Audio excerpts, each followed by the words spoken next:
ಪಾಪ ಕೃಷ್ಣ ಬೈರೇಗೌಡರು ಹೇಳ್ತಾರೆ ಮೊನ್ನೆ ಯಾವುದೋ ಕಂದಾಯ ಇಲಾಖೆ ಅಧಿಕಾರಿಗಳ ಯಾವುದೋ ಆಫೀಸ್ಗೆ ಹೋಗಿ ರೇಟ್ ಎಷ್ಟು ಫಿಕ್ಸ್ ಮಾಡ್ಕೊಂಡಿದ್ದೀರಿ ಇದಕ್ಕೆಲ್ಲ. ಅವ್ರು ಹೇಳ್ತಾರೆ ಒಬ್ಬ ಮಂತ್ರಿ ಎಷ್ಟೆಷ್ಟು ಫಿಕ್ಸ್ ಮಾಡ್ಕೊಂಡಿದ್ದೀರಿ, ಮತ್ತು ಫಿಕ್ಸ್ ಮಾಡ್ಕೊಂಡಿರೋದು ನಿಮಗೆ ಗೊತ್ತಾದ ಮೇಲೂ ಕೃಷ್ಣ ಬೈರೇಗೌಡ್ರೆ ಇನ್ನೂ ಯಾಕಂತ ಅಧಿಕಾರಿಗಳನ್ನ ಇಟ್ಕೊಂಡಿದ್ದೀರಿ ಅಲ್ಲಿ? ಎಷ್ಟೆಷ್ಟು ಕೊಟ್ಟು ಬಂದವರಲ್ಲಿ ಆ ಜಾಗಕ್ಕೆ ಅವರು ವಸೂಲಿ ಮಾಡಬೇಕಾದ್ರೆ ಇದಕ್ಕಿಂತಲೂ ಬೇಕಾ ಸಿದ್ದರಾಮಯ್ಯ ನಿಮಗೆ?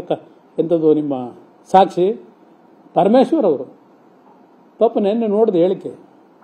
ಏನಾದರೂ ದಾಖಲಾತಿ ಇದ್ದು ಕೊಡಿ, ತನಿಖೆ ಮಾಡ್ತೀವಿ. ಅವ್ರು ಹೇಳ್ತಾರೆ ನಿಮ್ಮ ಕಣ್ಣು ಮುಂದೆ ನಡೀತಾ ಇದೆ ಇವೆಲ್ಲ, ಕಣ್ಣು ಮುಂದೆ.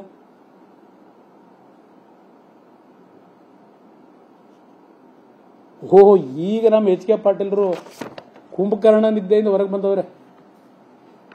ಎಚ್ ಕೆ ಪಾಟೀಲ್ರು ಯಾರು ಜಾಸ್ತಿ ಆಗ್ಬಿಡ್ತಿದ್ದೀರ ನಿಮಗೆ ಇವೆಲ್ಲ. ಅದು ಯಾತಕ್ಕೆ ಇದ್ದಕ್ಕಿದ್ದಂಗೆ ಇಷ್ಟು ದಿವಸ ಇಲ್ಲದೆ ಇದ್ದಿದ್ದು ಈ ಅಕ್ರಮ ಗಣಿಗಾರಿಕೆ ಮೇಲೆ ಮನಸ್ಸು ಹೋಗ್ಬಿಡ್ತಾ ಗೊತ್ತಿಲ್ಲ. 2 ವರ್ಷ ಕುಂಭಕರ್ಣ ನಿದ್ದೆಲಿದ್ದರು ಅಲ್ಲ. ಇದೇನು ಬುಡಣ ಎಲ್ಲ ಇದೆ, ಡಾಕ್ಯುಮೆಂಟ್ ಇಲ್ಲೇ ಇದಾವಲ್ಲ, ಇನ್ನೆಷ್ಟು ಗೊತ್ತಾಯ್ತು. ಅವರೇ ಉತ್ತರ ಕೊಟ್ಟಿರೋದು ಜಮೀರ್ ಅಹಮದ್ ಖಾನ್ ಅವರೇ, ಮಂತ್ರಿಗಳೇ ಅಸೆಂಬ್ಲಿ ಒಳಗೆ. ಇರಲಿ, ತನಿಖೆ ಮಾಡ್ತಾರ ಮಾಡಲಿ, ಇಲ್ಲ ರಾಜೀನಾಮೆ ತಗೊಂಡು ಗೌರವ ಉಳಿಸ್ಕೊತಾರ ಉಳಿಸ್ಕೊಳ್ಳಿ. ಪಾಪ ಡೆಪ್ಯೂಟಿ ಸಿ ಎಂ ಮಾಡಬೇಕಾಗಿದ್ದಂತ ನಾನು.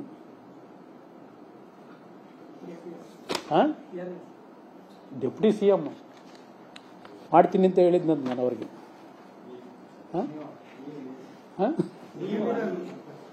ನಮ್ಮ ಕಾಲದಲ್ಲಿ ಯಾವುದು ನಾನು ರಾಜೀನಾಮೆ ತಗೊಂಡವನು ಉದ್ದಡತನ ಮಾಡಿದ್ರಲ್ಲ, ಎದರ್ಕೊಂಡು ಬ್ಲ್ಯಾಕ್ ಮೇಲಿಗೆ ಎದರ್ಕೊಂಡು ನಾನು ಕಂಟಿನ್ಯೂ ಮಾಡಲಿಲ್ಲ ಮಂತ್ರಿಗಿರಿನ. ಗವರ್ನರ್ ರಾಜೀನಾಮೆ ಅಕ್ಸೆಪ್ಟ್ ಮಾಡಿ ಅಂತ ಹೇಳಿದೆ. ಇದು ಕುಮಾರಸ್ವಾಮಿ ನಡ್ಕೊಂಡಿರೋದು. ನಾನು ಇಳಿಸಕ್ಕೆ ಏನೇನು ಮಾಡಿದ್ರು ಅವತ್ತು ಮುಖ್ಯಮಂತ್ರಿ ಸ್ಥಾನದಿಂದ ಎಲ್ಲ ಇತಿಹಾಸ ಇದೆ, ಅವೆಲ್ಲ ಬೇಡ ಈಗ. ಅದು ಈಗ ನಿಮ್ಗೆ ಉಪಯೋಗ ಬರಲ್ಲ. ಈಗ ಪಾಪ 18/6 ಒಂದು ಪತ್ರ ಬರೀತಾರೆ ಎಚ್ ಕೆ ಪಾಟೀಲ್ರು. ಕರ್ನಾಟಕ ಸರ್ಕಾರಕ್ಕೆ 1,50,000 ಕೋಟಿ ರೂಪಾಯಿ ನಷ್ಟ ಸಂಭವಿಸಿತ್ತು. 2007 11 ನಡೆದಿದ್ದವು. ಇವೆಲ್ಲ ರಾಜ್ಯ ವಿದ್ರೋಹ ಎಸಗಿದ ಘಟನೆಗಳು. ರಾಜ್ಯ ವಿದ್ರೋಹ ಕರ್ನಾಟಕ ರಾಜ್ಯದಲ್ಲಿ. ನ್ಯೂಸ್ ಫಸ್ಟ್ ನಿರ್ಭೀತಿಯಿಂದ ನಿಮ್ಮ ಪರವಾಗಿ.